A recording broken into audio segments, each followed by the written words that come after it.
આજે આપણે એલપીજી અને ઇન્ડક્શન કુકટોપની સરખામણી કરવાના છીએ. જોઈએ કયું વધારે ફાયદાકારક છે. તો સવાલ એ છે કે એલપીજી કે ઇન્ડક્શન લાંબા ગાળે પૈસા શેમાં બચશે?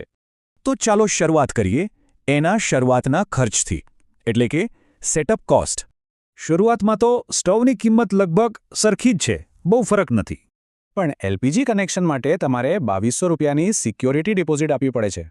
અને એની ઉપર રેગ્યુલેટર ને પાઇપનો ખર્ચો એ પણ અલગથી. જ્યારે ઇન્ડક્શનમાં આવી કોઈ ડિપોઝિટ કે એક્સ્ટ્રા હાર્ડવેરનો ખર્ચ નથી. હા, પણ ઇન્ડક્શન માટે તમારે ખાસ વાસણ લેવા પડે, એક મોટો ખર્ચ છે. ચાલો હવે સેટઅપ કોસ્ટ છોડીને રોજના ખર્ચ અને કમ્ફર્ટની વાત કરીએ. રોજના વપરાશમાં જોશો તો ઇન્ડક્શનનો માસિક ખર્ચ ઘણો ઓછો છે. અને આરામની વાત કરીએ તો એલપીજીથી રસોડું ગરમ થાય છે. ઇન્ડક્શનમાં એવું નથી.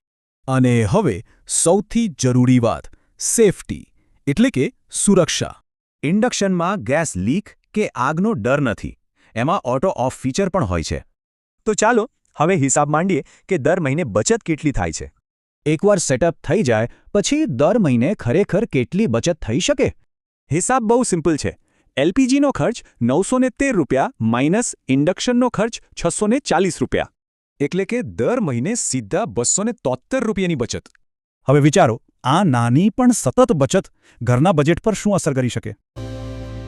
આવી જ સરકારી માહિતીની જાણકારી માટે ગુજરાતી ટેકવાલાને સબસ્ક્રાઇબ કરો.